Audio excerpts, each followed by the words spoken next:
Wait a minute, ladies and gentlemen. Am I talking with somebody that was just on ABC just now? Was I talking to a moderator or a candidate? But no, as a matter of fact, I'm not talking to a candidate. I'm not talking to somebody that was moderating. I don't know what the debate was. I actually was one of the people that wasn't watching because I was just watching our guest most recent matches. We're going to talk about that because, ladies and gentlemen, we are on the road to 1,000 subscribers, and that road to 1,000 subscribers means there is no rest for the wicked.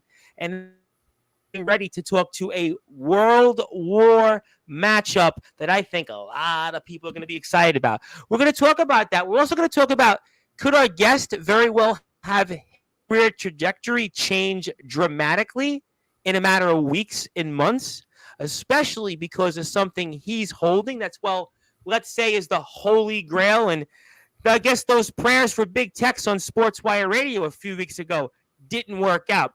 We'll talk about that, but we'll also talk about the last few months that's been rather interesting for our guest.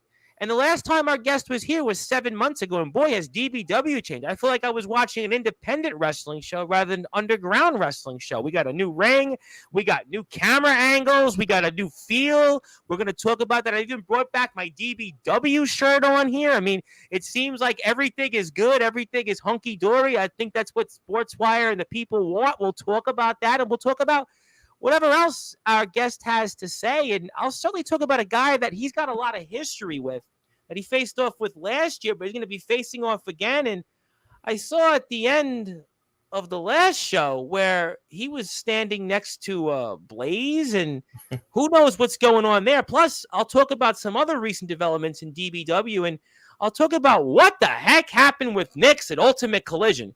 We'll get into all of that here, Anta. Maybe that is what our guest doesn't want to do. Maybe he's going to go and drop, let's say, some shoots on me if I bring that up. But no, we'll see. Hopefully he doesn't do that because we've changed a little bit, kind of like DBW has changed here on Sportswire for the better here these past several weeks. And it's always good to have him here. And it's time to give him, since it's been a while, it's been a hot skip in a minute.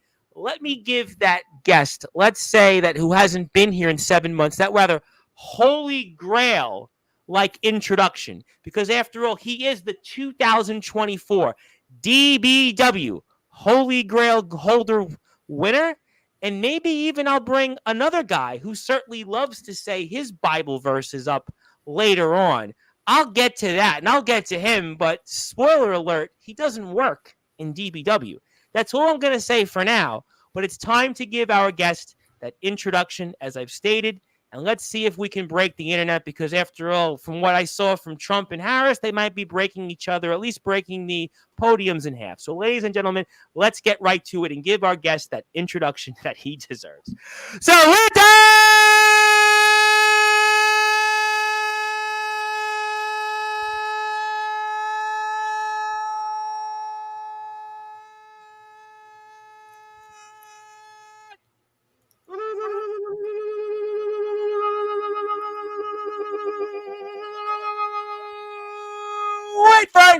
further ado, here on the Sports Wire.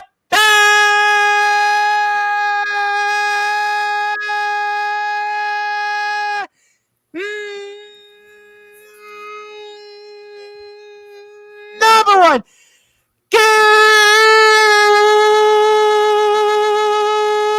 Cable Sports Show.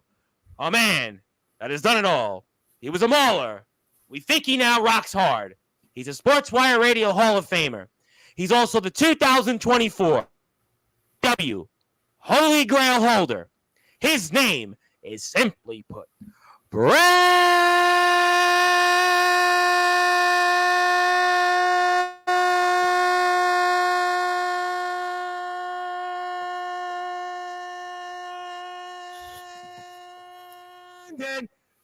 Castelli.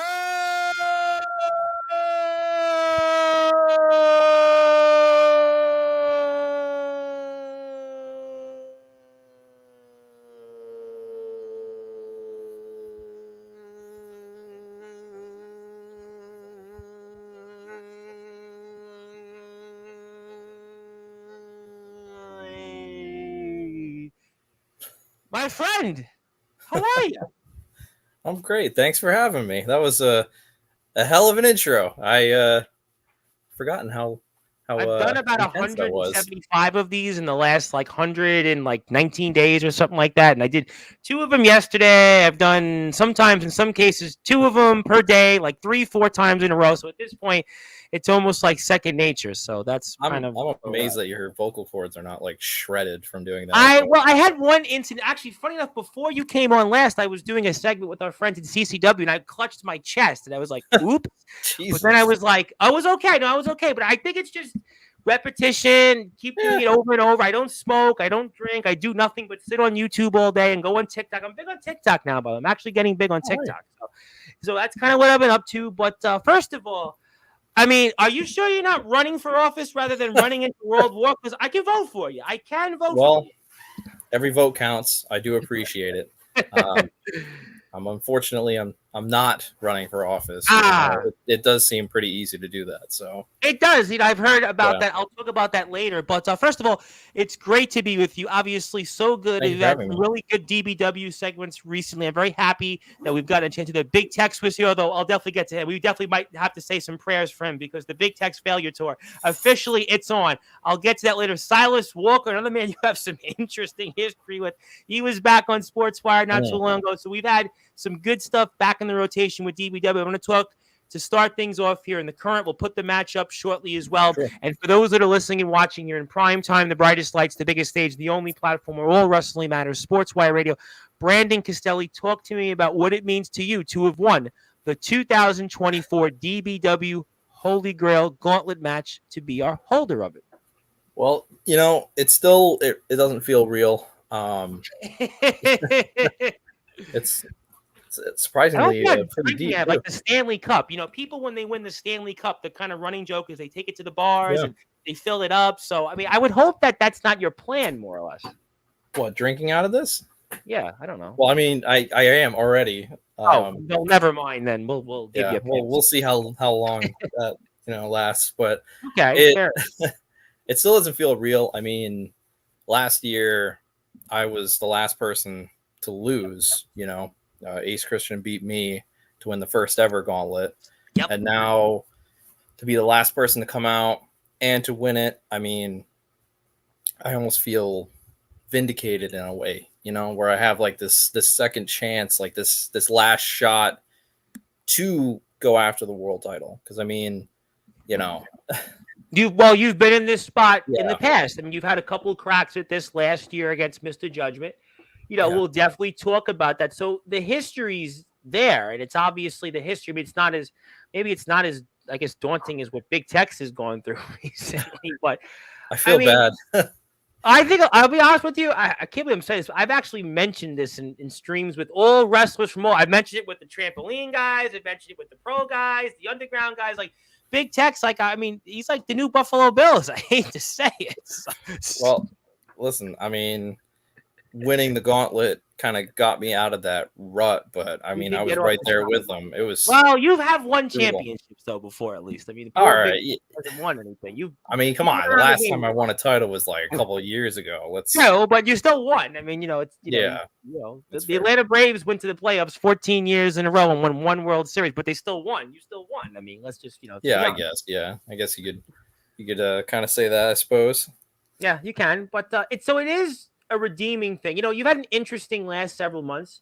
You've had some, again, very intriguing matches, some really different stuff. We'll put it up on the screen here in a few minutes. So in a way, this does feel like something that you can use as a springboard to now get on top. Because, I said it in my introduction of you coming back on here earlier today, is that I feel like that this win for you can kind of change your trajectory, not only in the underground wrestling circuit, but in DBW. So you kind of feel the same, or what's your thoughts on that impression? Yeah, I mean, kind of hit the nail on the head there with that. That was yesterday's show. WC is getting nails in the coffin by trampoliners in Illinois. So that was yesterday's show. Jesus Christ. Oh, God.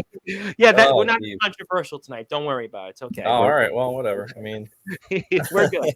We're good now. It's okay. All right. But I mean, winning the Grail, it kind of, puts me down this path where I really was in this, I need to win situation. Because I mean, if I didn't win the qualifier, I I don't know where I would end up. I mean, this really was my last ticket to get Sure. to the world title, because with this, I have a guaranteed main event spot at World War, you know? Whereas if I lost, I mean, would I even be on the World War card? And I think it means a little more also because it's DBW's biggest show for all intents and purposes. So it's not Yes. like you're getting a main event ticket to a Thunder Punch, and we love Thunder Punch. Obviously, they've been doing very well, no question about that. But I think it adds a little more mileage to it that you have an opportunity to have a main event in something like World War. I think that's where it's, I think, more of a bigger deal. Absolutely. I mean, World War is the show. You know, it's the end all be all. Like, this is the place to be. This is the show to be, and I have the ticket to be on the last match of the most prestigious show. You know, like, this means everything, and the world title means everything. You know, I've challenged for it so many times, and I've come up short every time. Like, with this, I have a chance to right all of those wrongs and actually do what I couldn't do before, you know? What have you learned from prior attempts, and what have you learned even from last year? I mean, we'll put the matchup on the screen here in a few minutes. We'll put some DBW links in, but I always ask this question to people, and you've been in this spot before. So what do you think you've learned from, let's say, last year going into what's ahead coming up here very soon in World War in the main event?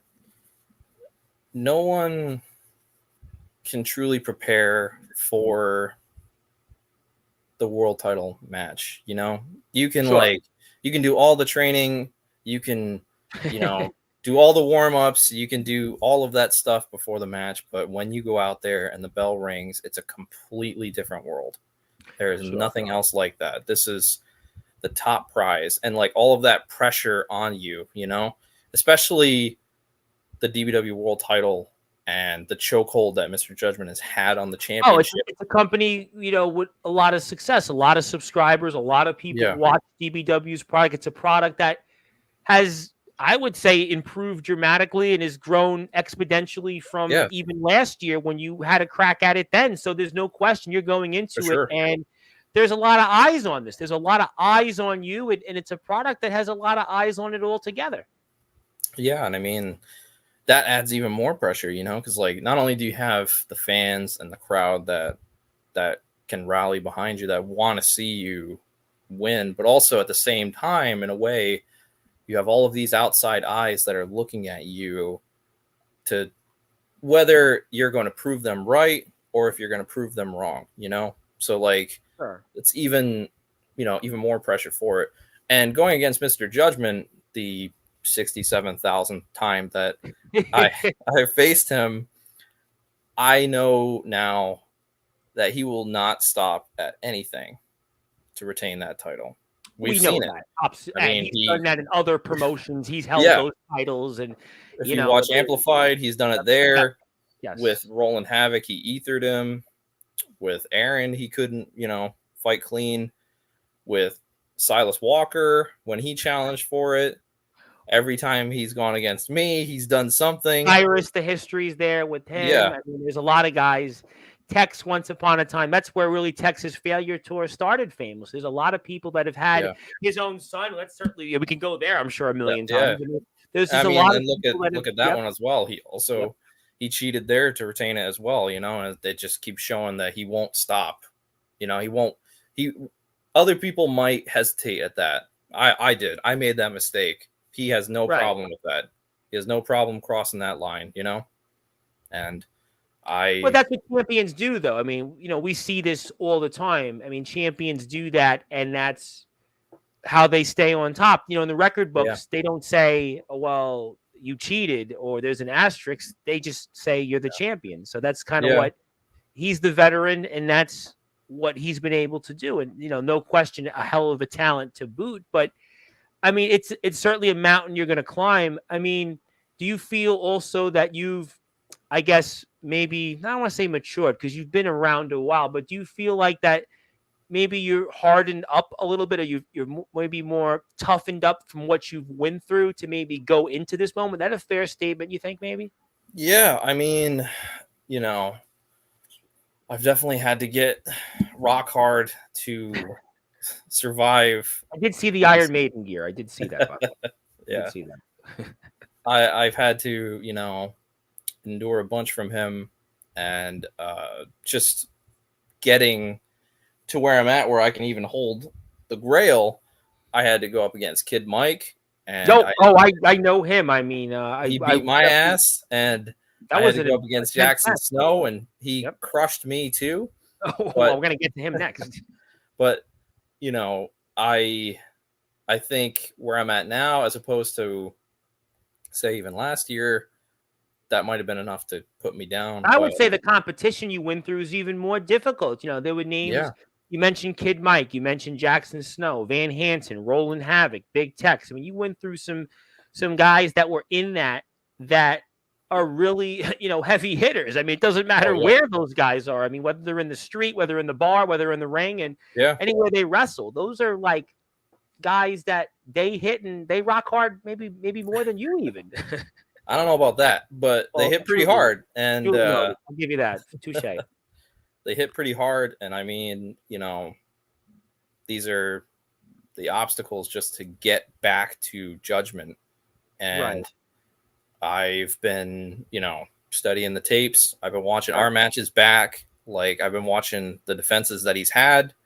I was watching closely when he wrestled Cyrus. Like, I'm trying to make sure I have an answer for everything that he could pull out, because, every time I thought I had the answer to everything, he pulled something else out. So it's really just back to the notepad and paper, everything. And Yeah, it's funny. People still do use the notepad and paper. Actually, you're gonna chuckle. Speaking of it, I actually still use a notepad and paper. oh Actually. yeah, I mean, I got notebooks everywhere. I still have a binder that I use for a lot Yeah. of stuff. Yeah. My fiance probably will kill me. Well, she's mad at you I leave it probably out. still about Ultimate Collision. So I mean, I said I wouldn't bring it up, but she's probably mad at Yeah. you for that, though. I mean, Well, I told her it was going to be bad. I told her it was going to be brutal. I told her if she gets involved, she might get hurt. well, And she I did. appreciate her coming to help, but she ended up getting rocked.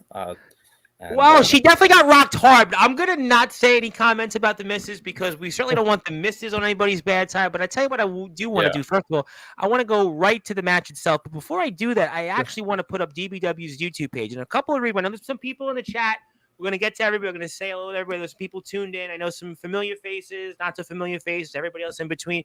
We're gonna get to you, but I want to do this first because I really want to make sure we get everybody out there to go hit that sub button for our friends in DBW. Why is that important? Because first of all, for a couple of reasons, DBW right now is close to 4,000 subscribers. Everybody talks about me being on this road to 1,000 subscriber tour, and I appreciate that people are praying for me. And I don't know if I need the prayers, but DBW is about 180 or some odd or so subscribers away from close 4,000. Very close numbers. So you can make that difference. So if you're here for the first time, hit that sub button. Have your friends hit that sub button. Their friends hit that sub button. And please support our friends. We know our friends in BTW all the way in the state of Roseburg, Oregon, just hit 3,000. We had them at 2890 or 2880. They first came on here.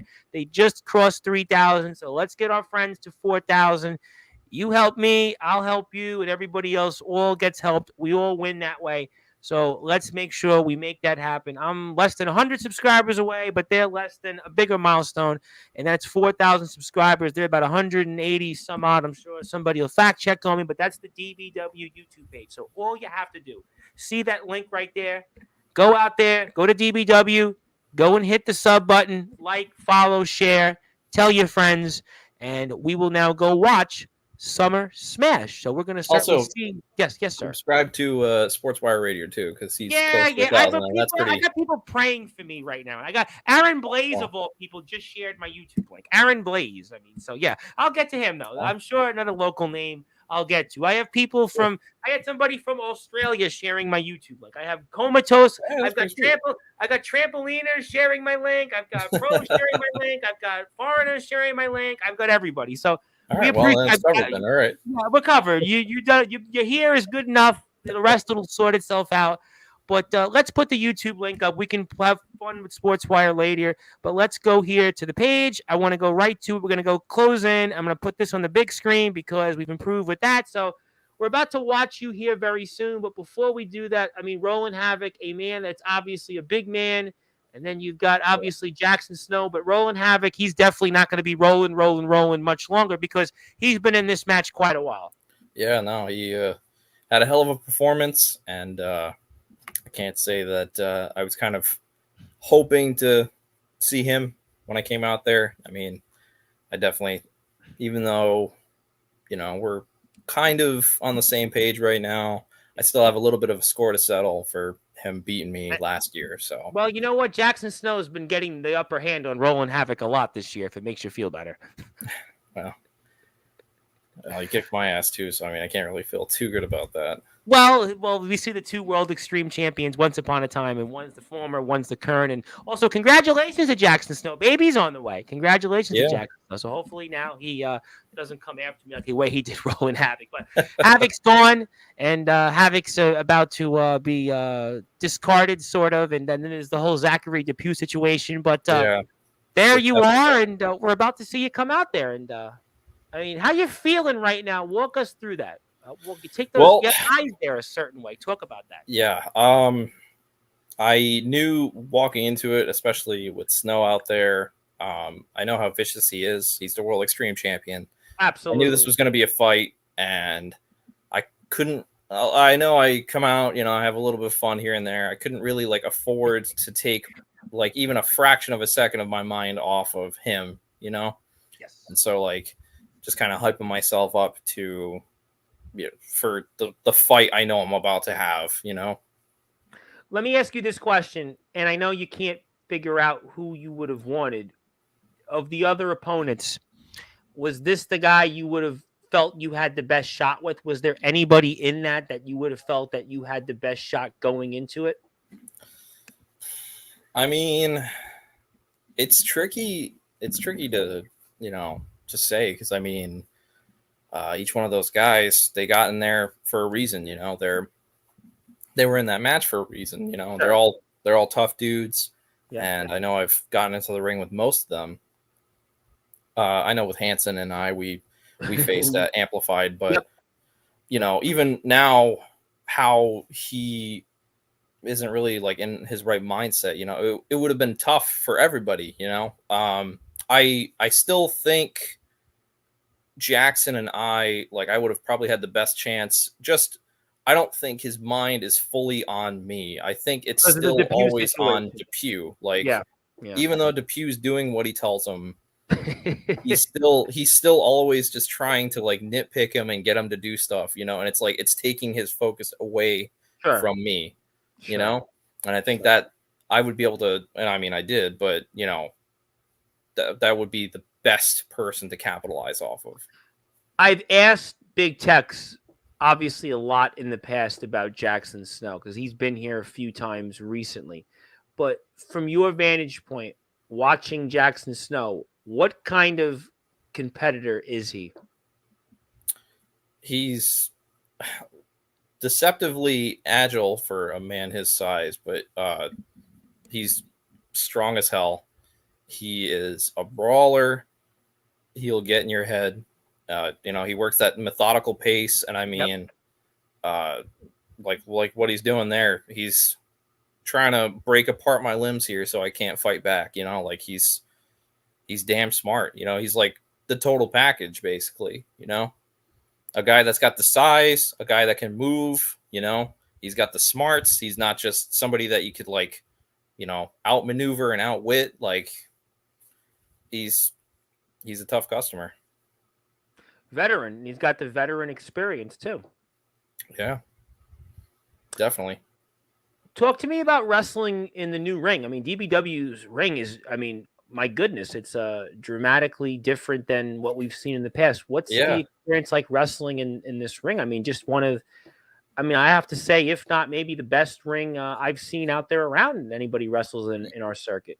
Yeah, no, it's obviously different. You kind of have to take a little bit getting used to. It is actually a WWE ring that had been purchased that we purchased for Sure. DBW. But I mean, it's great. But I mean, again, you have to get into a whole different mindset for. I was going to ask you about that because, again, on Sportswire is so interesting these days, especially in the last month or two. We've got wrestlers that wrestle on the ground. We've got wrestlers with no ring, no ropes, the trampoline. We've got guys that wrestle on mat, guys that wrestle in kind of something like this, but maybe not to this degree. So, I mean, you've kind of done it all in your own right. So what's this like in terms of your adjustment to go and prepare to wrestle in really, for all intensive purposes, a pro ring? Yeah, I have done it all, and I'm thankful that we do have a big ring like that. I don't know if my body can be taking any more of those outside bumps anymore. But yeah, no, it takes getting used to. I have been in these rings before. I'm glad that we do have this ring. I'm glad we're back to this, and it's definitely an improvement. Like, it takes getting used to. You maybe have to do a little bit more planning, like if you're going to the outside, or even if you like try to run off the ropes to hit something, you got a little bit more distance to travel. But like, it's it's my favorite. I love it. And you guys have a whole new setup as well. I mean, there's definitely a different look to the DBW layout. I mean, that's got to be cool knowing that you're wrestling in, I mean, a highly almost just state of the art looking feel conceptually in terms of the visual performance. How does that make you raise your game? I mean, yeah, it makes me want to up my game to the best of my abilities to go 150%. Because I mean, we have the big ring, we got the pro ring, we're getting the extra camera angles, whole different setup. We have the venue, like, you do have a late 90s WWE feel. You do have a little bit of camera look. a little like underground kind of territory style. Yep. And I love that.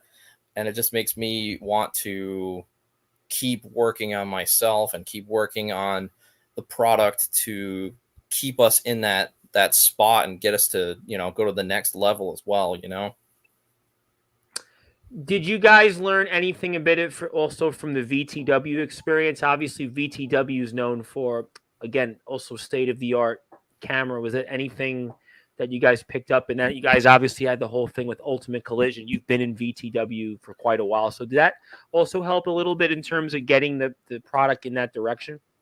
Yeah, I mean, it definitely helped, nudge us in the right direction, and always looking to improve, find, maybe a spot that we're lacking at that we could pick up, and of course, picking the brains of some of the guys down at VTW, how they're doing certain like camera angles or editing wise, like anywhere that we can improve. It's always welcomed, Sure. And we are here, by the way, watching right now the Holy Grail Gauntlet match. We are down to Jackson Snow and Brandon Castelli. If you're here, please go sub to our friends in DBW on their YouTube channel. They're closing in on 4,000 subscribers. I will say hello to everybody here in the chat after the match, but we're here with Brandon Castelli. My name is the Reverend Tom Bryce, your voice, figuratively and literally. We're all Wrestling Matters, and we are watching Brandon Castelli and Jackson Snow. And, you got to look, Brandon. Turn around, Brandon. Turn around. And you didn't turn around there, Brandon. I think it's a trend with the World Extreme Championship where I have to get belt shotted with it, because every time I'm in a match that has that champion, they always brain me with it. Silas did it. Ribbed, Brandon, are you being ribbed? Are you being played a joke on by Jackson? Well, it's a pretty harmful rib if I am being ribbed. So, Well, it's the wrestling business, but you did have a pretty harmful move there. You did, and well. And there's the move that you usually do, but you didn't get the pin yet because you're just obviously a little Yeah, bit tired and worn down, but you're trying to, get yeah. yourself to work over. And I It's mean, you're gonna almost. try. I wonder if I'm gonna win something.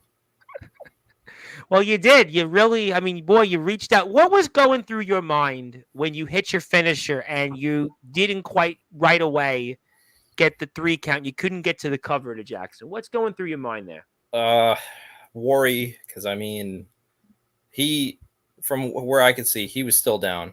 Yep. And I was Yep. worried that he might not have been as hurt as I was. I mean, I got crushed by him, He's grounded a and big pounded guy. all over the ring. Like, I was really hoping that the time it took me to like at least try and get up and move to cover him, that he wasn't going to be already fully recovered. I was just praying that it was enough to keep him down, because I mean, I need the crap out of him a bunch in this match. I And did. We just saw that twice just before you were able to yeah, come and find a way to pull out your finisher. so like it was really just hoping to God that he's as hurt as I am, so that he does not get up. Brandon, the irony of what you said, God, because Holy Grail, God, the Yeah, ironic isn't it point. You said, ironic there? maybe you should take over hosting Sportswire. You're more well dressed, but you No, obviously a big. No, listen. that's your bag. We'll say you got a moment though, and just you're walking to the back, and the fans have really taken a liking to you these last few months on this journey, and just you could see it means something to you right now, right? You Yeah. just by your facial expression. Yeah, no, I mean, it meant everything. It meant so much to me that despite being such a reprehensible prick for a couple of years, they still held out hope for me, and they still wanted to be behind me and love me and cheer for me. That it just, it almost broke me in a way, and winning the gauntlet and hearing them just overwhelm me with their support. I mean, Well, I feel almost. Well, in many ways, because people they looked at you and said, you know what, he's blue collar, he's a fighter, he's a throwback in many ways. He goes out there and he kind of does whatever he can to try to win. He does everything. Sure, sometimes we didn't agree with his approach. Sometimes there was different characters, and he was a mauler, and he was saying this and that. But the truth is that like anybody else, when people identify with, you were those characteristics of blue collar, hardworking, tenacious, didn't give up. And that's why you were able to pick yourself up and have a moment that's a hard earned, well done ability to what you used. And Jackson Snow, getting through him, a very difficult opponent. I'll come back to this. Definitely. Yes, we'll definitely come back to that. But I mean, no question that you have a lot of those traits that maybe the fans in DBW at the end of the day said, you know what? Yeah, Brandon's all right. You know what? He's all right.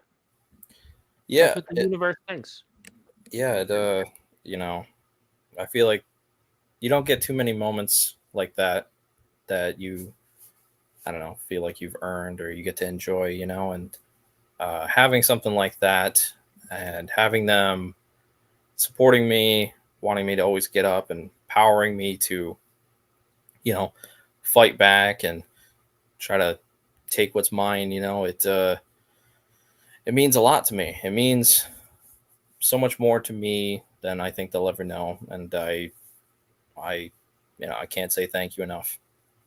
Well, we're going to get a chance to say hello to some people in the chat because they have been waiting. They've been patiently waiting, and I want to give them the opportunity to get a chance to see some of the things. I'll put up some other DBW links. I'll put up yours in a few minutes, but let me get to the chat because there is a pretty good amount of comments.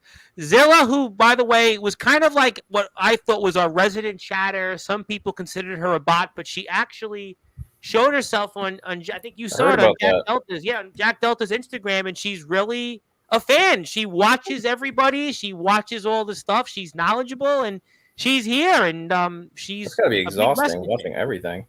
You know what? She's doing it, and God bless. I mean, that's somebody we should Yeah. really use the Holy Grail prayers for. That's Zilla. But thank you, Zilla, for tuning in. Zilla's here every night. She's faithfully here. She's in all. I saw her in the BTW stream tonight, where our old buddy RJS was, and Jacob Frost, and all those individuals. I see her in Ace Reeds. I see her everywhere, and she's here now. So I Yeah. think I seen her in a DBW stream. I was watching Summer Smash before I went in the air, and I think I did see her in there. I think. A guy that I spoke to not too long ago who was mad at me because he's another one on the appearance list still, Chase Wakefield. I mean, who shows up everywhere, like Zilla. He shows up everywhere, but the difference is Zilla's always in every stream for the wrestling shows, where Chase Wakefield said he would show up to wrestling promotions. And, well, we'll find out what his future is. You know, we'll find Crawling out. out of the woodwork. Well, he's apparently getting married next year, but we'll see. We'll see. Time will tell. But congratulations to him, nevertheless. I want to say hello to my buddy, Mr. Jonathan Lazukas. Jonathan's been with me on some recent streams with my buddies in Total Effing Chaos. I seen him with Rad Dad last week. I'll get to Rad Dad. There's a reason why I'll get to Rad Dad in a little while. We'll talk about that. The man that is really, I guess, the resident choker right now of the backyard, the underground, the independent wrestling. It sucks. It sucks. So, have fun with that. I mean, he's like an offer. I mean, listen, I don't know. Nobody can give him advice at this point. I mean, I said I would pray for him. I think I spoke to him. I have the risk. I'll pray for you when I go to bed. And it didn't work. I mean, it didn't work. I mean, well, damn. It's a shame. So what does he do? What does a guy like Big Tex do who's just struggled so much in these championship matches? Maybe not wrestle in a championship match again? Like, what do you do? Well, I mean, I would certainly distance myself from Chaos Conspiracy and Silas Walker. Well, Silas Walker he has, but Chaos Conspiracy, it's I know. Well, he keeps getting pulled back. It's like a rubber band. Every time he tries to pull away, they just keep snapping back on him, and I think that's like his kryptonite. Well, he's got a lot of kryptonite. It seems to be in championship matches. The Anarchy, the World Extreme, the Holy Grail Gauntlet. I mean, it's just the global championship. I mean, literally. I mean, unfortunately, I mean, he just can't win. He literally can't win the big one. I mean, he literally cannot win the big one. I mean, but let's get to some more comments because I really like Big Tex and I feel very bad for him. No, legitimately, I feel bad for him too. I have mentioned this on many streams.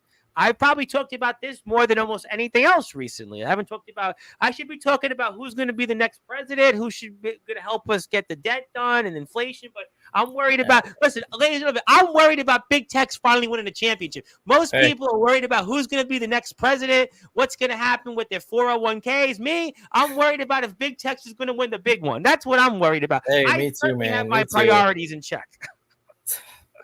I've lost my mind, clearly. But Woo Riders is here in the house, and who's from Jacksonville, Florida, has become a recent addition. Yes, we say hello to Big Tex, and yes, we all saw Zilla in person. But speaking of people that are here that want to say a few things to you, it is, of course, the double champion himself, the DBW champion and the Hub City champion, Mr. Judgment himself, the prophet of purgatory, the final boss. Well. Holy Grail Gauntlet winner. A lot of good that does. Just ask Ace Christian, his offspring. Brandon, you are the ultimate failure of DBW. I would say Big Tex, with all respect, is the failure right now of the circuit. So you're not number one. So, but the point is that he's saying you can't win the big one. It's bold of you to say that when I've had you on the ropes the last couple times, and you've always had to resort to a cheap way out. I'm pretty sure the last time we faced off, you couldn't put me away with the Jesus Christ, couldn't put me away with the Judgment Slam, so you had to punch me in the face with a pair of handcuffs. So, call me what you will. I got another shot. I will see you at World War. Things are going to be different. I'll put that back, the DBW, where you have sort of that moment at the end of Summer Smash. We'll come back to that. We'll definitely come back to that. We'll show that on the screen, and we'll talk about that. But let me get to somebody that I guess has been a recent guest that I guess knows you a little bit. Oh, the guy that knows how to party. He remembers seeing you in the old side. Do you know Rob O'Malley, my friend Rob O'Malley, who's wrestled in different places? Where do you know Rob O'Malley? Because Big Tex knows him too. What a small world. I I'm pretty sure one of the RCW shows. He Okay. was there when I was there. And I feel like every other time our paths haven't really crossed. I mean, I've seen him, making his moves and doing a bunch of good stuff there. But like, Yeah, I think WTW. yeah, He's done TF Crew. He was in the Riot in the Ring. He was in the RWA, the other RWA last year in Rochester. But let's not mention the old RWA in sure, Rochester. Just not mention that one. But this one also. But yeah, he's been around. He's an Amsterdam guy. He's definitely in the Navon McDonald area. That makes sense. yeah, Rings out in that territory. So okay, Rob's a good guy. Rob, I think, is going to be here on Sportswire probably next week at some point. But what a small world. sweet, He yeah, says he knows you. definitely a small world for sure. Yeah, I was because okay, his big tech said he definitely knew Rob O'Malley. I was wondering if you had the same. Yeah, I know him. Okay, all right. Well, he's a big TikTok influencer now. He's big on TikTok. Rob O'Malley. He's become a big I TikTok. still don't know how to work that stuff. So well, he's gonna have to use that because he's got Eddie Exile coming up. So Eddie Exile is a man a lot of people know of. I'm sure you've heard of Eddie Exile. actually, him and I wrestled. Yes. Well, he's Eddie Exile is the man that you could basically punch him in the face and you'd still say something nice about you. Some people would say, not me. Yeah, he's he's a nice man. I'm gonna say nothing further before he tags me on Instagram about something because he always tags me now on Instagram. So. Well, we say hello to Eddie, my brother in New York. I want to give my thoughts to my buddy Skulls out there. He was telling me in California they're going through some major fires right now and a big heat wave out there, and it's impacting a lot of people. They canceled a couple of different wrestling shows, so I want to say my thoughts and prayers. Yeah, Barry said it's funny here in the Northeast. It's been like 70s. It's been comfortable these last couple. Yeah, it's been nice. I talked to some of the wrestlers I'm like, well, what's your weather like? And it's 90, it's 95 and humid. And I'm like, really? Here in the Northeast, it's been like 70s. Today was maybe not even 80s, 78. It's like nothing. It's just been comfortable. Yeah. So I feel bad for them. I had the TBW guys on 2 weeks ago, and Jacob Young was like, well, it's like 90 degrees. And then I had Holden Holloway. I was like, it was really nice. But then I had on conversely, yesterday, my guest was like, "Oh my God, it was the guys in STBW. It's been really humid, so in Illinois. So it's just we haven't had that weather, thank God." No, thank you. Let me get some more comments. Chase Wakefield says, "I think Brandon has been one of the best in this scene for years.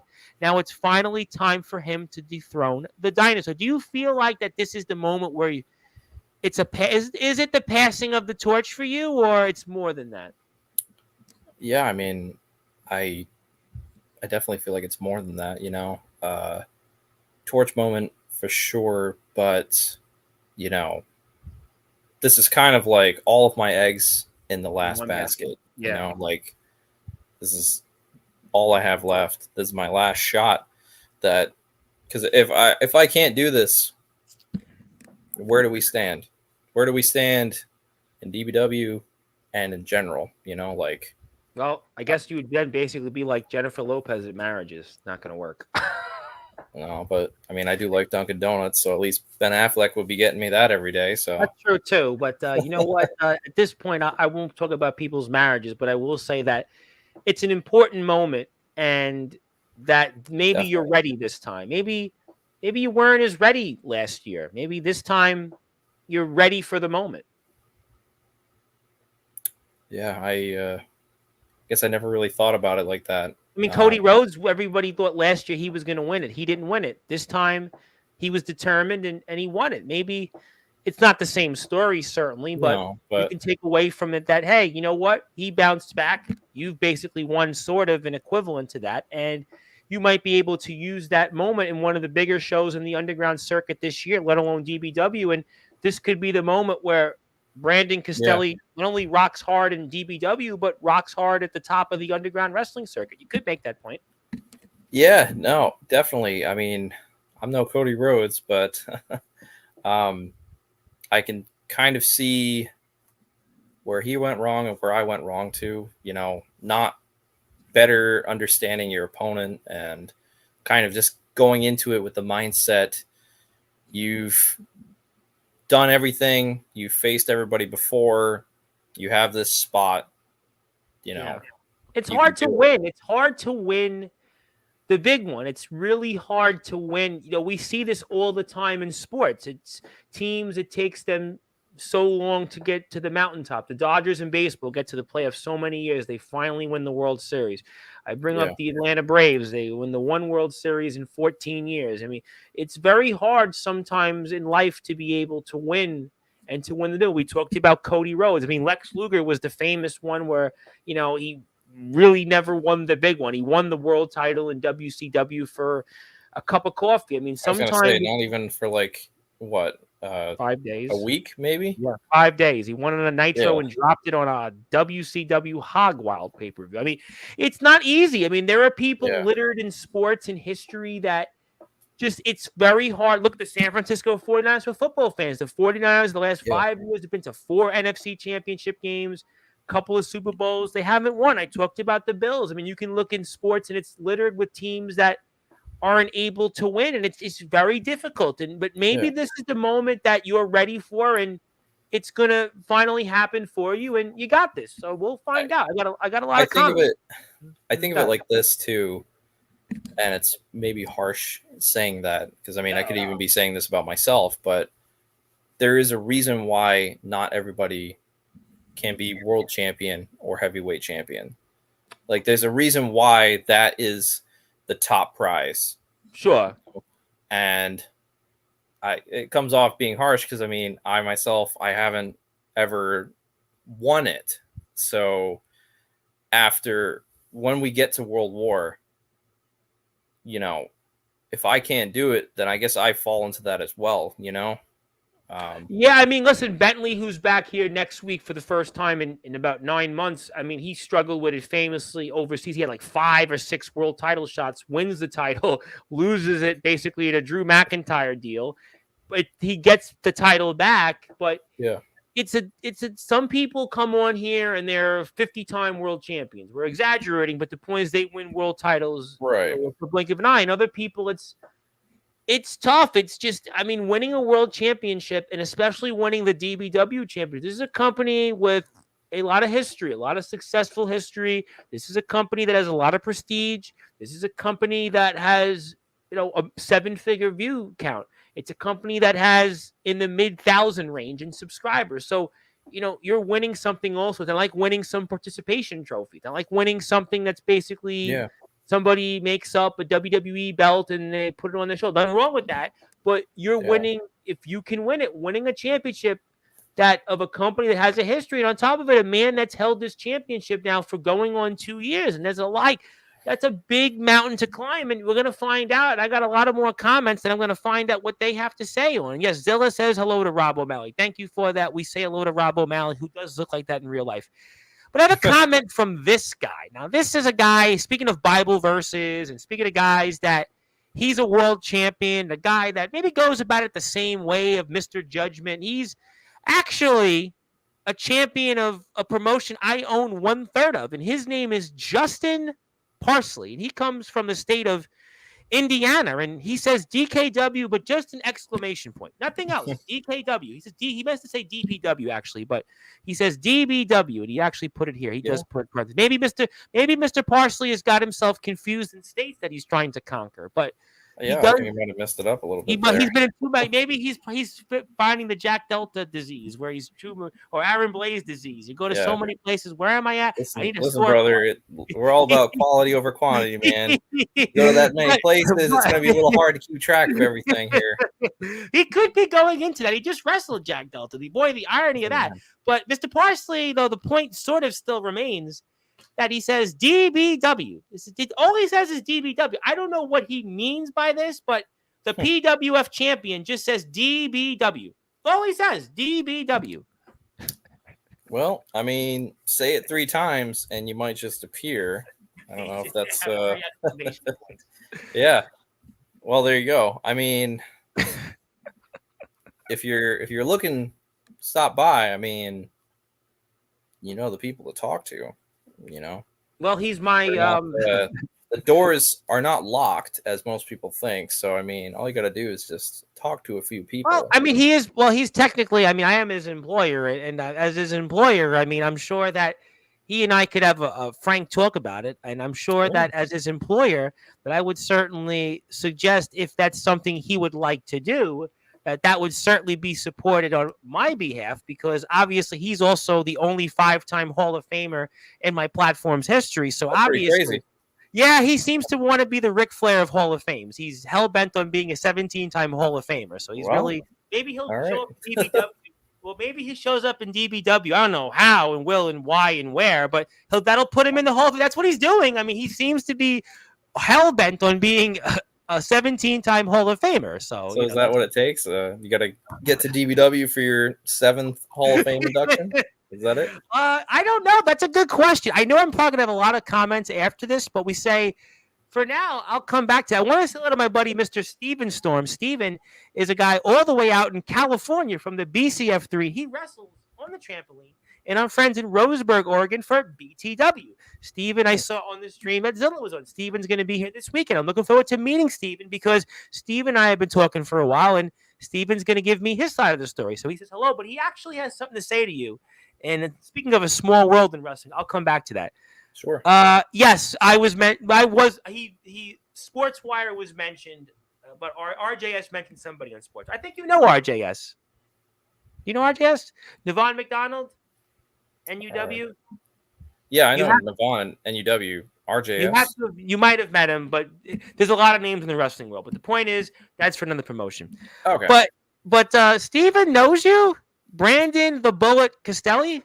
I have not heard that in a long time.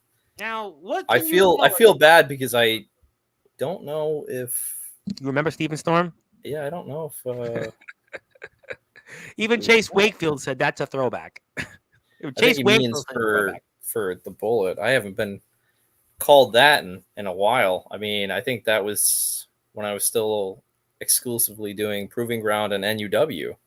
Well, Steven Storm's a traveler. I'm sure he'll elaborate his comment, and hopefully that he'll certainly tell us more about it. So, but yes, it was a throwback. Thank you, Chase, for confirming what we already knew. Want to say hello to my buddy Daniel Banner, who was up at 4:30 in the morning. Yes, happy birthday to you, my friend. I did wish you happy birthday. We like to give people birthday wishes. It was Joe Starr's birthday today in Massachusetts for NEW and TF Crew and NWE. We wished him a happy. Get it? NEW, NWE. I mean, I could say it like 10 times over. I get it.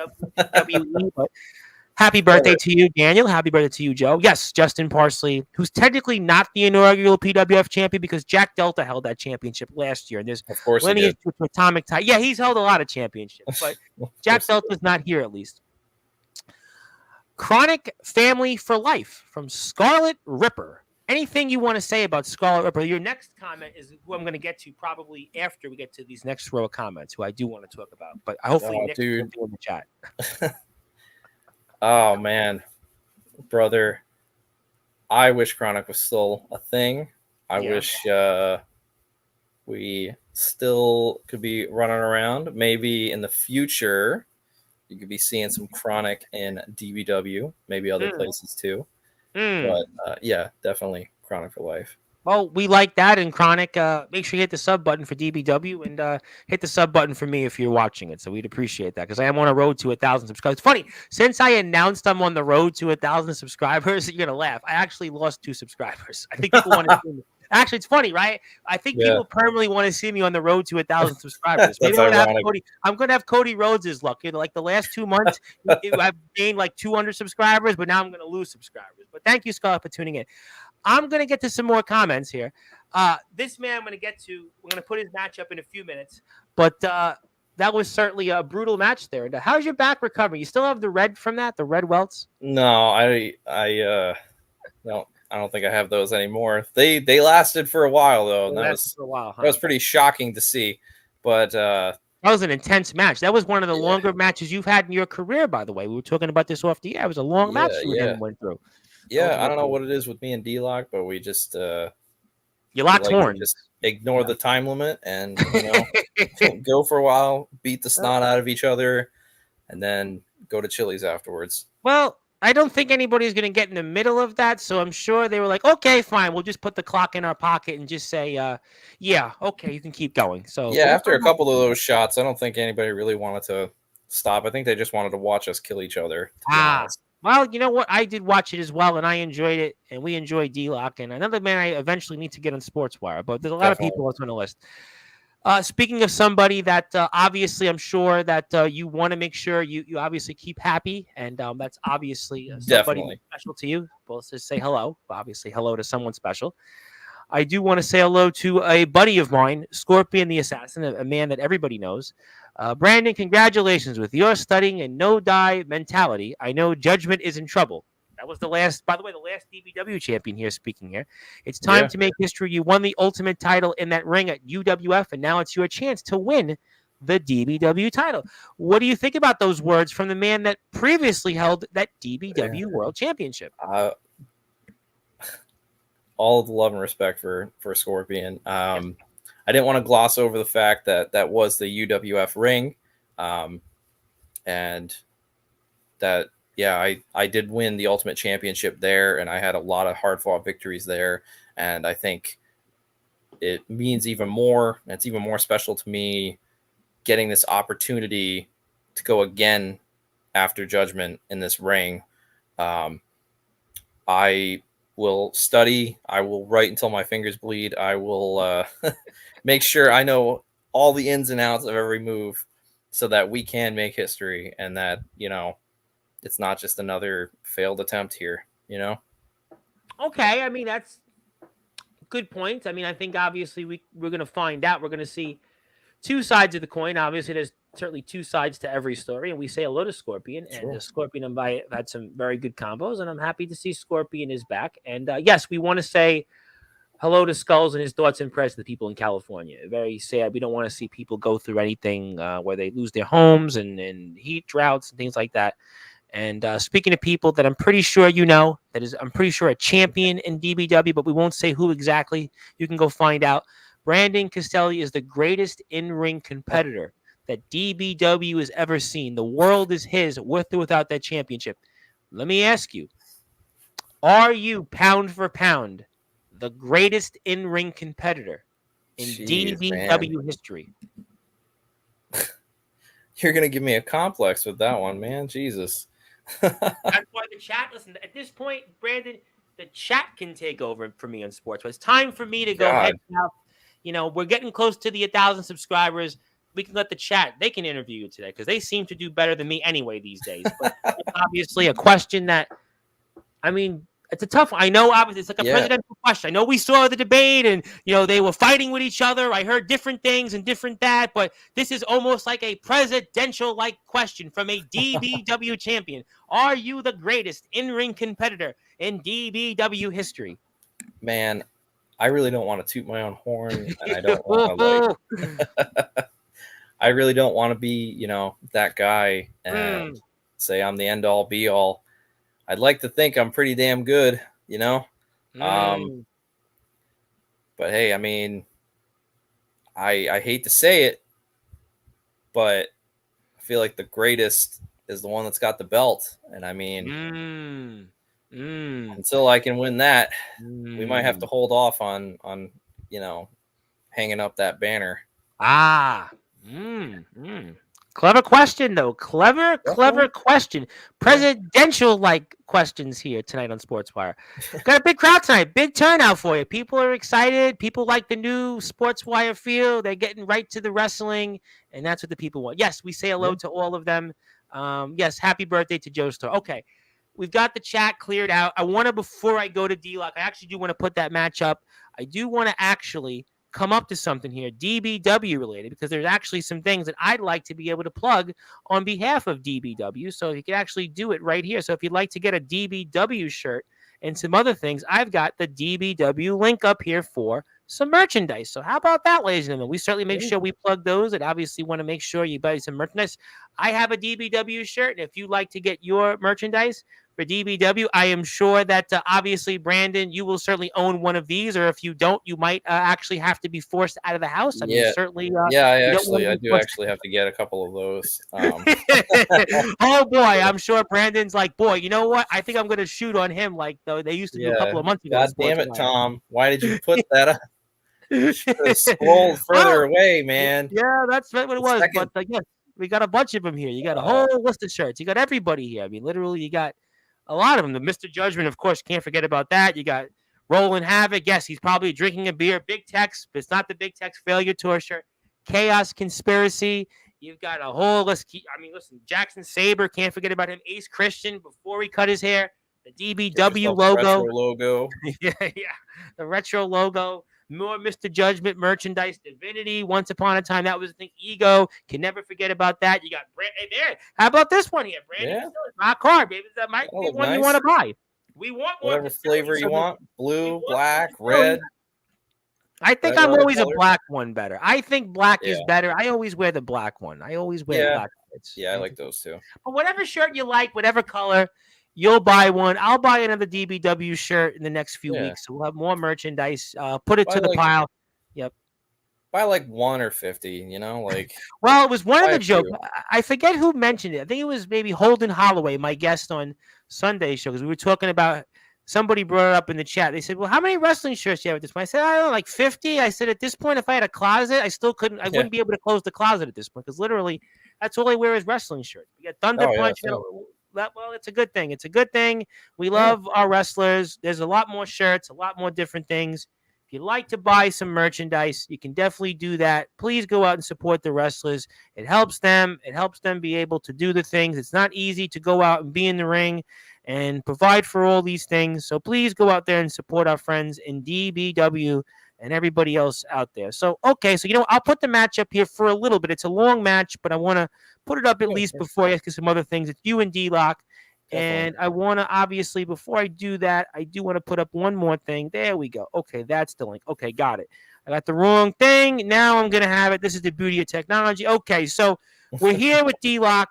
And talk to me, a man you got a little bit of history with, but what kind of opponent is he versus, let's say, a Jackson Snow? Well, I mean, obviously the size difference, but D-Lock is son of a bitch. I felt that through my back just watching that just now. That hurt. Speed on the back. Yeah, that hurt like a son of a bitch. But he, he's not the biggest guy, but he is so goddamn strong. He is so another tough. Another throwback. Definitely, type. Yeah. Like he's the outlaw for a reason. He has like earned every single thing that he's ever gotten. And the first time that we faced off against each other, we beat each other something fierce.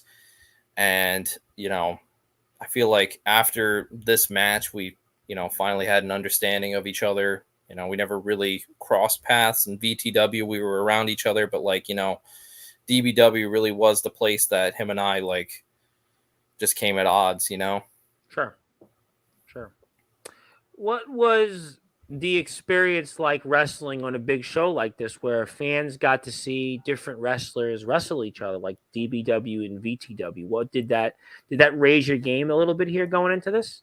I mean, yeah, absolutely. And, the other thing that I don't think a lot of people were either paying attention to, keeping track of, whatever you want to call it, this was VTW versus DBW. Yep. Every match on the card, except for that Anarchy Battle Royal, it was pitting the two companies against each other, at this time, DBW needed the point to win, we needed it to even up everything and to,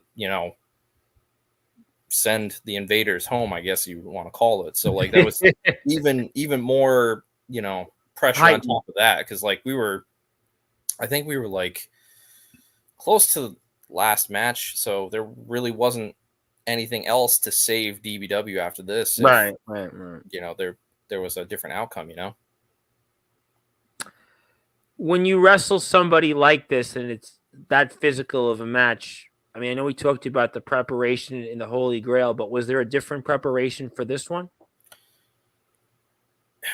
Yes and no. With D-Lock, I find myself sort of being unable to prepare myself. We kind of just know what each other is going to do without even really And that's even with not having a lot of in-ring experience with him, but you knew what Yeah, he was doing it's like this unspoken thing. Like I would go to do things to him, and he would already have an answer to it, and vice Mhm. versa. Like we know each other so well, probably from watching each other's stuff. Like we just had each other's numbers, I guess. So it's even harder to plan for anything. You kind of just have to almost have a clean slate and just go in there blind because you don't know what he's going to do or how to react. Do you like that as a competitor? Some people, I know when the British guys used to come on, you would tell me, you got to work with the person. You got to have that feel. You got to work with them in different places. Other people are like, well, I want to go out there and wrestle somebody different.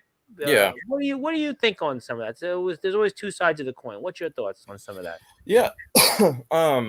It's definitely different for sure, but I mean, I also find that exciting that Sure. you have this person where it's almost like you kind of don't know how they're going to react or what they're really planning, so you can kind of just go balls to the wall with them. Whereas there are some people that you do have to plan ahead, or at least at the very least plan right before you go out there. And it's just So you felt comfortable enough because of your experience and his experience. I'm sure you planned without giving it away, but there was yeah. still a comfort level that you could have a match that There was obviously.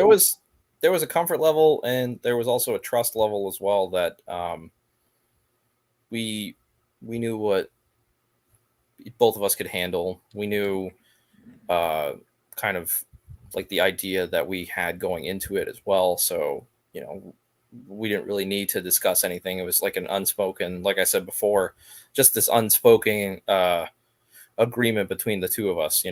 Sure, sure. Uh, What is having the misses out there in the ring? What does that add for you? well, it always adds a little bit extra pressure because I mean, if she's just in the crowd watching, obviously I still want to do my best, but she's like, she's right there in the action. So I want to make sure I'm not only doing the absolute best for myself, but also for her as well. And also, she can handle herself. She's a bad bitch, but like, keeping her out of harm's way as well. Um, so it just adds another dynamic to matches like these. Um, How but about that spot right there, Brandon Castelli? You may rock hard, but that's a spot that I don't know how you could have planned that one. that was just sort of a knee jerk reaction there. Well, it was. I mean, his feet are stuck and they don't seem to get up. Well, yeah. I mean, he can stay like that. That's fine. I'll plant myself a tree. In New York, actually, if you tear a tree down, you actually, as a builder, have to plant like 5 for every one you actually tear down. So I'll let them know. I'll let the builders know. Yeah. Make sure there's like 5 other D-locks that get planted there. I'll make sure when I see one, because I actually do know a few developers in the real estate world. But Oh, we'll sweet. leave that for a different time. Yeah, well, that's a different conversation for a different time. But Fun. good. I was gonna say fun little factoid for the first time that D-Lock and I faced off. I actually broke my foot 2 minutes into the match, and then we wrestled for another like 20 something minutes. I can't remember the exact time. How did you pull that off for the audience? What were you able to do to be able to perform in that I way? mean, I'll be honest, I didn't even realize it was broken. I just kind of thought like I just sort of jammed it or like landed wrong. And it wasn't until like the match was finally over that I realized I couldn't really put any weight on my legs. So yeah, it certainly changed things, and it certainly threw me off my game there. But I mean, I was an idiot. I mean, like I broke it. I'm still running. I'm doing dives through ropes and stuff. So You know what? I mean, listen, guys say it's the adrenaline. I mean, the people yeah. would say it's the adrenaline, and the missus got the adrenaline because she was trying to do something here, and unfortunately, the missus. You weren't able to help the missus there. I know I wasn't supposed to show this on the screen. Now Yeah. the missus is going to shoot on me I don't like know if she's watching, but if she's watching, she's going to shoot on me like Anthony Steele would. So I'm going to be off this platform for sure because she's very upset. oh Probably yeah. I showed this here actually, but I got quite an earful from her parents for I'm sure that. that was the case, but I mean, Yeah, because we he, let them watch afterwards, and they were oh, not happy. not So not not too happy, huh? Well, nope. and to add injury to insult, you obviously also dealt with your own punishment here throughout the match. Yeah, it's not like I really could have stopped what happened. I mean, I wish it didn't No, happen, but I sir. mean, No, sir. can't really do anything about it. So No. But when you go into a match like this, and we're here with Brandon Castelli, of course, who is the 2024 DBW Holy Grail holder winner. He won that in the gauntlet match that took place at Summer Smash. My name is the Reverend Tom Bryce, your voice figuratively and literally where all wrestling matters. And if you're on Sportswire Radio, please hit the sub button for our friends in DBW. They are almost at 4,000 subscribers. And here on Sportswire Radio, we are on the road to 1,000 subscribers. So if you'd like, hit the sub button for me. Although I've actually lost subscribers since I've announced this road to 1,000 subscribers tour. Maybe it seems like people want the tour to go on for a while, but I digress.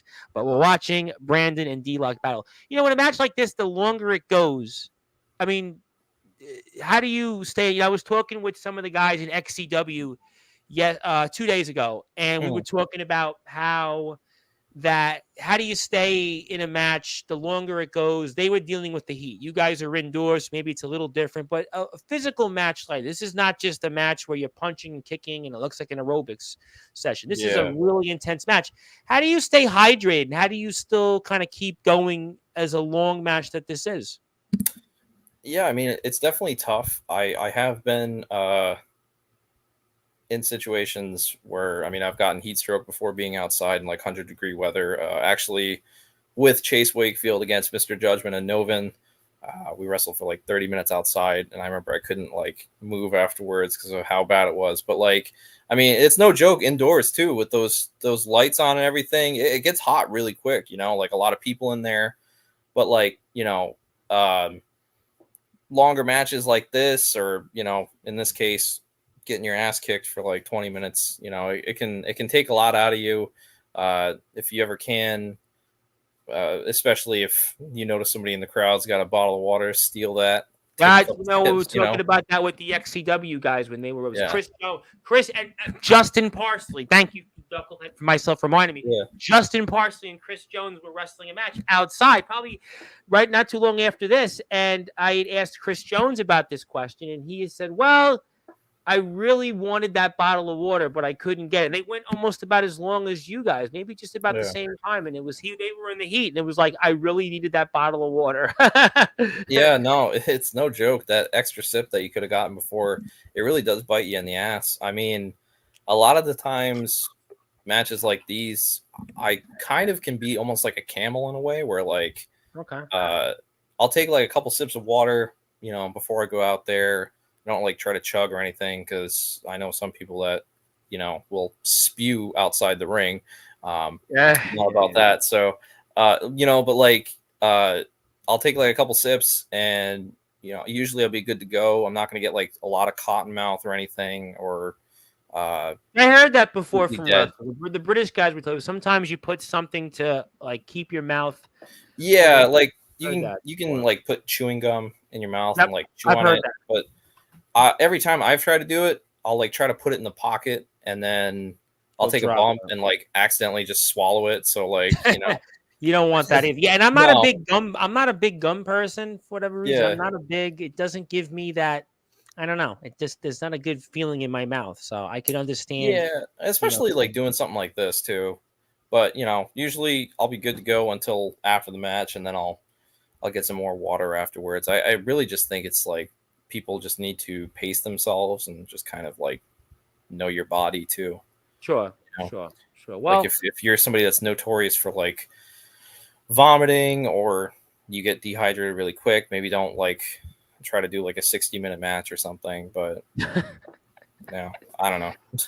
Well, I mean, I hope that doesn't is the case, but the match is I'm gonna fast forward to the match very, very quickly, just because we want to in the interest of time. But obviously, Sure.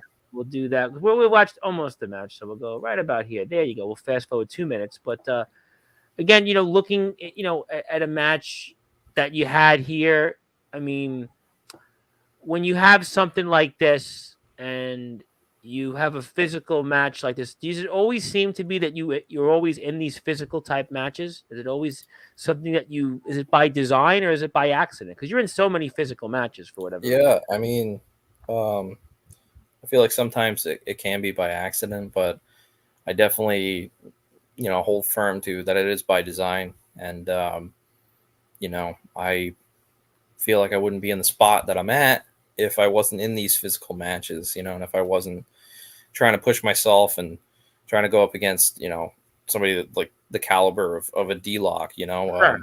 or Sure. like Mr. Judgment, guys like that, like Roland Havoc, Jackson Roland Havoc, Snow, Jackson Snow. I mean, you name them. Ace Christian, sure.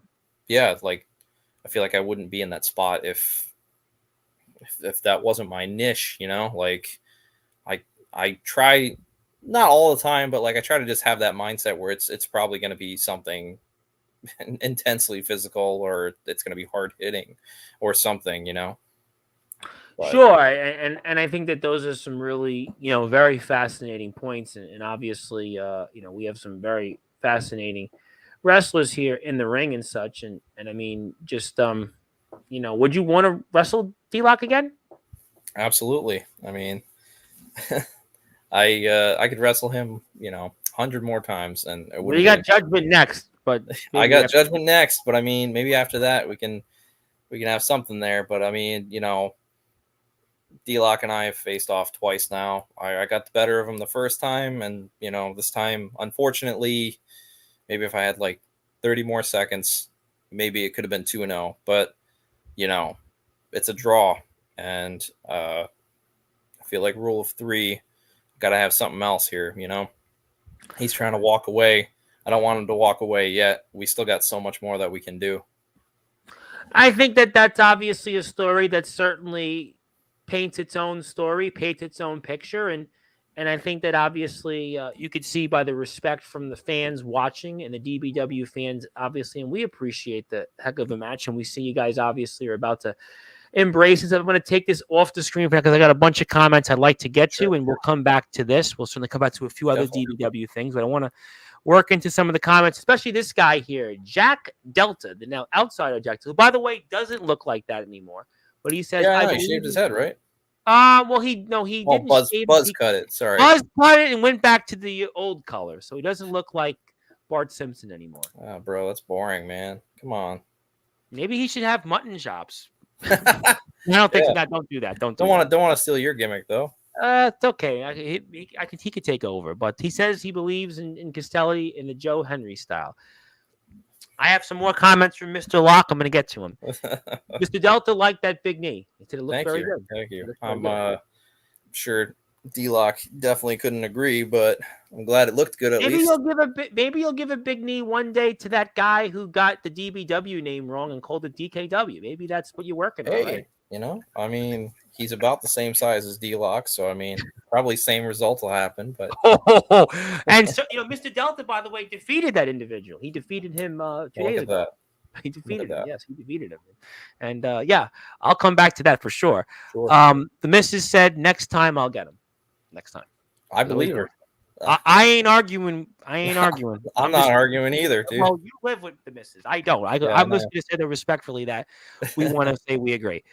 Definitely one of my longest matches ever, and I feel like adrenaline just takes over at the end. It's a good one. I've heard, Chris Jones was talking about that his match against the aforementioned Justin Parsley. It's always about Justin Parsley on Sportzwire.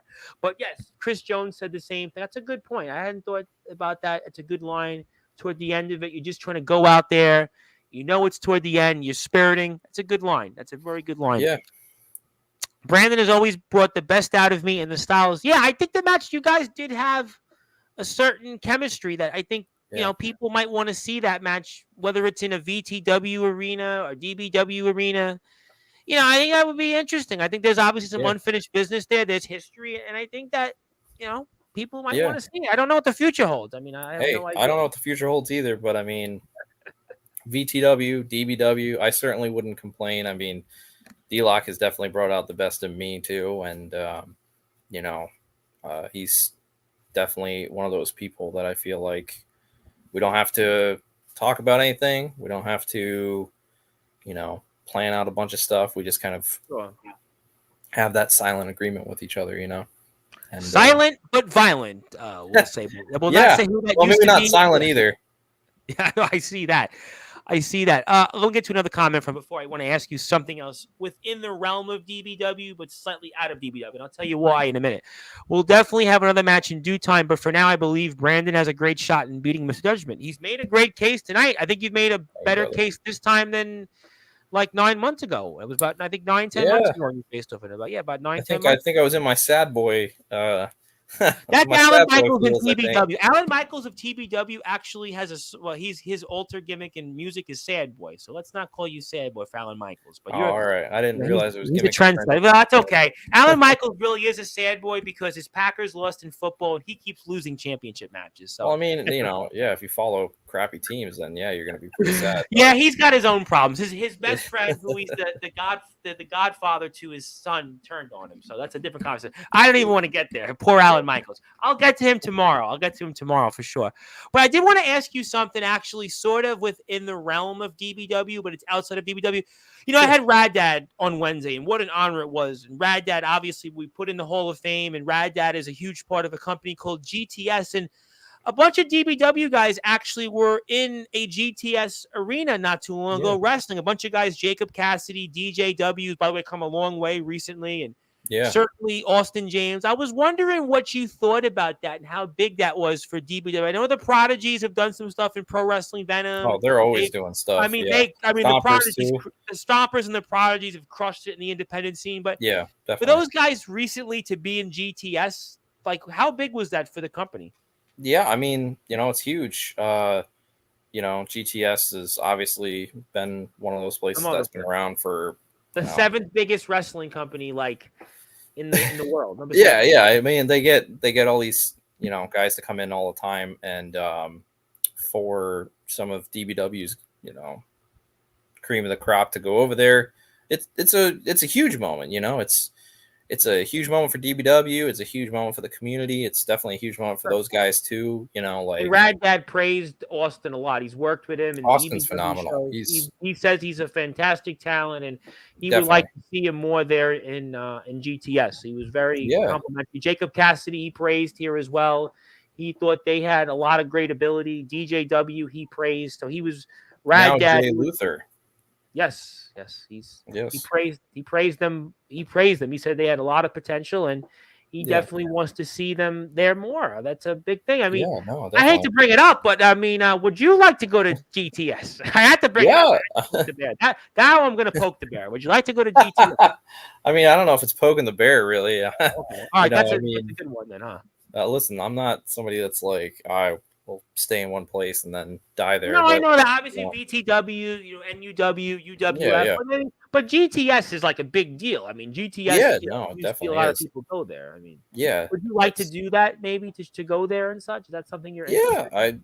I would never be opposed to doing it. You know, I mean, if the timing is right and they have a place for me, they want me to come there is the most important thing. You know, I certainly wouldn't say no. You know, I'd love to come down there, and I'd love to sort of branch out. You know, obviously DBW and VTW are my homes, and you know NUW, but like I'm always looking at other places, other opportunities. You know, if they would like me to come down, and you know the schedule doesn't conflict. I mean, it definitely fits geographically. It makes sense. I mean, geographically, from a geographic standpoint, it makes sense. And you know, there's a lot of obviously natural history there, pro wrestling Venom talents and different other people. So it makes sense. Yeah, I know a couple people that go to GTS too. So I mean, you know, maybe. And they go sometimes indoors in the CZW dojo, which is obviously another thing I'm sure you're aware of. Yeah, it's pretty cool. In the CZW dojo, and you know, I think it's just a big thing for the company. Even if it's just they're not DBW is necessarily mentioned, but it's that facial recognition that talent definitely from the company are in GTS wrestling and they're in storylines. I think that obviously does speak, you know, for the volumes of such of the company. Yeah, for sure. You know, when are you doing another vlog? All right. I I feel like it's am. a fun question as we get toward the end of the show. We can do Look, another one. I am. I mean, I am working on the other one. It's gonna come out. I do get sidetracked. I realize. Sure. But I've also been busy with work and stuff, and obviously winning the Grail. So You sure you're not running for but office? You sure you're not trying to be a politician? Because you look like you're running listen, for something. it's wicked easy. I mean, if it's anything like when I was doing it when I was still in high school, it's super easy. I mean, I made Well, it is. I can tell you from experience. Actually, I have worked in about 50 different campaigns, so it's most of these you people. you just say a bunch of bullshit things, and That's what they then all do. people just blindly agree with you, and that's exactly what it was. I didn't even want to win, and I had like 3 stupid answers to why I think I picked like Rhode Island or whatever, and everybody's like, yeah, let's vote for that guy, and I was like, all right. Well, That's I an mean, it's interesting easy, point. but It's interesting. That's very interesting. Well, we'll have to see. I mean, obviously, we definitely think that you'll be running more to DBW's World War instead, which we'd hope that would be the case. But yeah, so obviously, as we're coming toward the end of the show, the goal is, as I ask everybody the goal toward the end of the year, the goal is right now to win the DBW World Heavyweight Champion. That is pretty much by and large. yeah. That's your number one goal right now. Nothing else, I would imagine. That's the end all be all. That's my goal. Like there's nothing else on the list right now. Like this is number 1, DBW World Title, and then if I can do that, then we'll worry about what else is on the list. But right now, this is my sole focus. What would it mean to you to be the DBW World Champion? I mean, it would mean everything to me. I mean, it would put a cap on the 6 years that I've been in DBW, the 6 years that I've crawled and I've scratched and I've earned every spot that I've had in DBW, and it would be vindication for me to finally hold that championship. I've challenged for it countless times. Yep, we've been here before in this dance. Yep, I've faced multiple different champions. Damien Fatale, Scorpion. you just followed me on TikTok, by the way, Damien Fatale. Oh, kudos! I'm getting big on TikTok, by the way. Actually, I'm getting big on TikTok. Kudos. Yes. But I've challenged multiple different champions for it. Like this is everything.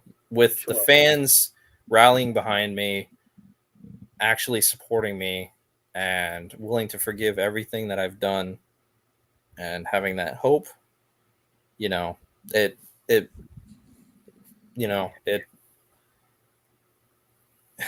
everything. Yeah. Well, don't cry on us on the air. I know it's been 7 months. I know it's everybody's in a good place right now, but we don't need you to cry because Mr. Judgment, he will watch this. He would certainly capitalize on you crying. So I'm going to make that clear. You had a big turnout tonight, and Mr. Judgment would certainly capitalize on that. But does it complete your career also to win the title? To win, I know the UWF, you've done some different things, but it's got to complete your career should you pull this off at World War. Yeah. I mean, if we look at it, coming in from NUW, going through to DBW, getting my foot in the door that way, branching out to UWF and VTW, like I feel like I've spent the most amount of time in DBW. I feel like I've been there through multiple different eras, through the outdoor times, through Shippensburg, coming here into the new venue, getting the new crop of talent and everything, like holding that championship. It's a pretty sweet end cap, I would say. And quite an end to Summer Smash there. It's you and Judgment back and forth, and Ace Christian right behind you, especially your history with him. And I mean, just personal there, just to see I can't wait to see what happens at World War between you two. I tell you that much. I mean, I think that's going to be something a lot of people should go check out on the DBW YouTube page. Stay tuned. I mean, I'm looking forward to it. Look, I'm telling everybody, keep your eyes peeled. Like I said, I've been studying Judgment, his every move. I've been friggin' training. This is it. Well, I mean, we're seeing before we move on to end the show. This is, I mean, pretty much how the last DBW TV show ended. It ended literally with Brandon Castelli, the Holy Grail holder, and Mr. Judgment, the DBW World Champion, the man that sits on top of the underground wrestling circuit, and Ace Christian's right there. Ace Christian's there. The irony of this is just, I mean, it's very fascinating. The whole thing's fascinating. It's very fascinating to see what's going to take place at World War. And, DBW is obviously doing a lot of different things. It's a definitely different product. There's a different feel to it. We talked a lot tonight about the camera feel, the overall look of the product, the ring. We've talked about the talent. The tag division is obviously always at the top. We talked about guys in GTS now. I mean, obviously, we talked about the VTW, DBW situation. I mean, there's even guys in Amplify, guys in EBW. And this one guy in another state, Indiana, came on here and popped in. I hear there's some guy in Pennsylvania with the initials of YBW. It's lurking. I heard something with him and Silas Walker. Even I heard that was lurking. He's got a bunch of lurkers. Was that one of the characters you played, or was that somebody else? Never mind. Never mind. That was a funny one. I'm working on stand-up comedy. Hey, look at that. Yeah. Well, there you go. But okay, that's the DBW YouTube page. One more time, we'll pull that up. But anything else you want to talk about before we move on to final thoughts? We've covered a lot. I want to have you back before World War. Yeah. I want to bring you back because I know we're going to have a couple of Thunder Punch shows. Yep. And I want to talk to you one more time before World War because I got a feeling that there's going to be a lot that goes down, I would imagine, between Thunder Punch and World War because we're going to have a couple of them. So I definitely want to continue the conversation. Sure. But anything else you want to say before we move on? Yeah, I mean, going out there after the main event, facing him again, maybe he isn't giving it away, but I mean, he almost looks kind of defensive when he was up there, A lot of pressure being champion, a lot of pressure, hanging in there as long as he's had, Yeah, for sure. But I mean, I don't know. Maybe it's just something different. The way he was posturing, it definitely seemed a lot more defensive instead of his more confident ways than he's done before. And I also look at it too with Ace coming out with me, and you have Cyrus and Mr. Judgment there. Yes, it's almost like the old guard and the new guard. We've been talking about that with these trampoliners and other guys. We've been talking about that. It's funny, but that's what's been talked about. That's been the controversial topic these days is trampoliners and non-trampoliners, and people laugh at it, but that's kind of been the new thing on Sportswire, But it's young and old. I get it. Trampoliner, I think I might break something if I try to do that. Sean Jovi said that he's got one more match left in the trampoline. I'm like, really, Sean Jovi? You got one more match left in the trampoline? He's like, well, I don't know, maybe, who knows? But the only thing I don't know about that. So everybody's got mixed opinions. But the point is that listen, it's I mean, there's a lot that's going into this, and it's going to find out. I mean, I'm excited. I tell you what, I'm excited. World War was extremely successful last year. I think the product is going into a completely different direction. I think you've seen a lot of talents all over the place. I speak with a lot of the guys, and everybody's excited. Van Hansen, we'll not even get into him, but Kid Mike also. Kid Mike, want to give some prayers to Kid Mike. His father, I know, was recovering from something. I know he's doing a little bit better now. Just posted on Facebook before we went on the air, but definitely want to send my regards to Kid Mike. Kid Mike has been doing a great job, by the way, helping out a lot of the DBW talent get ready actually for some bigger and better things. Want to give him a big shout out. So I want to thank Kid Mike and Kids. Obviously, we spoke with him actually a couple times since then. So we really want to appreciate his support and good work in the community. And Van Hansen, I'll leave it that. Silas Walker, you'll probably see him soon, and those guys in Chaos Conspiracy. But I'm excited. If you want to follow Brandon, that's his Instagram page, by the way. You got some different stuff there. Him winning the Holy Grail. You've got obviously the missus there, because if he doesn't have the missus in his picture, she's going to come after me instead of him. So we want to make sure that those stuff and up there. follow so that way Tom doesn't get beat so up. that way he doesn't get beaten up. Nix is tough. I gotta say, Nix is definitely she's a tough. Oh yeah, She's not one of these, basically, Miss Elizabeth type. She can mix it up. She's more on the she's on the tough. China end of it. She can go. Listen, Nyx is Just tough. ask Ace. I mean, I think he's the one that's dealt with her the most. I seen. Listen, Nyx is definitely, in that Rhea Ripley vibe. She's definitely got that Rhea Ripley lane to her. She's definitely a tough cookie, and we want to make sure that we follow Brandon and support him and our friends in DBW. We're very excited for the future in DBW. I know we have a couple of stuff planned before the World War. Stay tuned for that as well, and we'll talk about that. I pass the baton to you. I want to give you the floor, give you some closing thoughts, and yes, definitely with that Holy Grail, we appreciate that. And this one, yes. I hope you enjoy it. I hope you enjoy it to lead you to whatever else it leads to. And I want to give you the floor. And anything else you want to plug, share, or say, the floor is yours now. I appreciate it. Yes. And once again, I just want to say how thankful I am for having this platform. I'm thankful as well for all of the fans that continue to support me, that were willing to overlook the last couple of years and still want me to not only win this but also go after Judgment again. And World War II, it's coming, and the second one here, it's so important, it's so special, and I want you all to be there. I want you all to see it. I really do hope I don't disappoint anybody there, but subscribe if you haven't. Subscribe to my channel if you haven't. And yeah, I mean, just stay tuned for what DBW has in the future.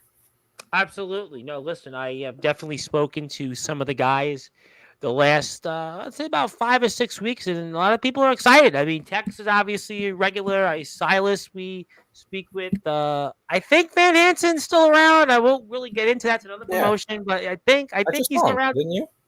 I did. I did. I'll leave it at that. But yeah. Well, we've been speaking to a bunch of the guys. Everybody's excited. Everybody's really excited. I speak with the Stompers from time to time. Shout out to the Stompers. I lost count on where the Stompers are. They must have like 17 tag team championships at this point now. So, they're everywhere, the Stompers. And the Prodigies and other ones are always everywhere. Jimmy Controversy loves the Prodigies. I'm like, okay, I got it. Prodigies rule, man. How can you hate the Prodigies? But Gabe Sayers, who was just here, loves the Prodigies. He's like, oh, the Prodigy. I love the Prodigies. We love the Prodigies. Loves Prodigies. Yeah. That's why we have them in DBW. That's why we got to support DBW out there. So great stuff there. I'm excited. Definitely before the World War, I want to get your final thoughts. And maybe you won't be in presidential attire, but we'll vote for you anyway. What? We'll see. We'll see. Yeah, definitely we'll see. Congratulations, though, on winning that Holy Grail. We're definitely looking forward to seeing what's ahead here over these next several weeks, especially in DBW land. Very excited about the future of that. And we'll see what else is in store, and keep up the good work. And congratulations to everybody on a very successful show. Summer Smash is about to smash 1,000 views, a very, very good milestone. We're all excited about that. New subscribers, new people. Definitely, I was watching the stream. I saw a lot of people in the chat, so a lot of good things are on the way, and that's what we're about now. We're about giving new people an opportunity. As a matter of fact, Derek the Destroyer is here Thursday night. Derek the Destroyer, a name that goes way back in the time machine. So Derek the Destroyer is here, and Atomic Titan has decided he's come back for the first time in like 3 months. I forgot he was alive. He's coming back. I mean, I didn't know he was alive. I didn't know he was alive, but he's back. Chris Jones came back. It's funny. I think it all comes in threes. Chris Jones was here for the first time in 7 months. He decided he was coming back. He likes the new direction. CJ Junt on the trampoline, bounced in from North Dakota. He hadn't been here in over a year, and you're back for the first time in 7 months. So it's all in threes. Hey. Atomic Titan's been here recently, but it's all in threes. But just go figure. But great stuff. I'm looking forward to all of it. I want to thank everybody for tuning in. Thank you most importantly, and I'll see you here next month. I'm excited about it. Yeah, look, I can't wait to be there. I'll see you then. It's going to be great. That's it. That's the man that rocks hard. He is Brandon Castelli.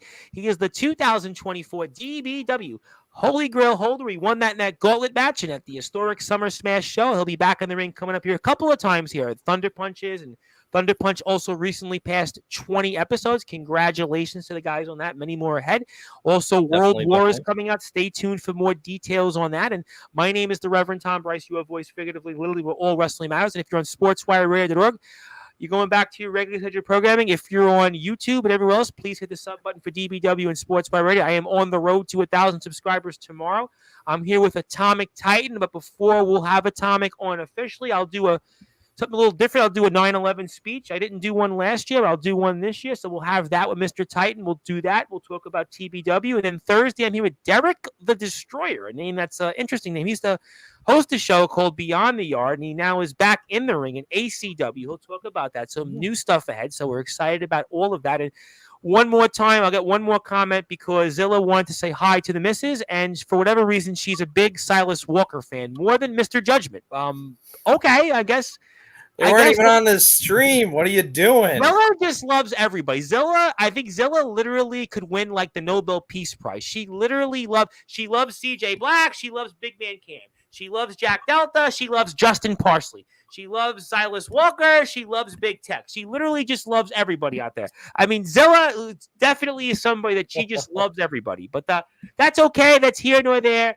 I'll see everybody tomorrow. Please support DBW. They're on the road to 1,000 subscribers. I'm on the road to 1,000. And until then, good morning, good afternoon, good evening, wherever you are. On the number one global radio station that is Sportswire.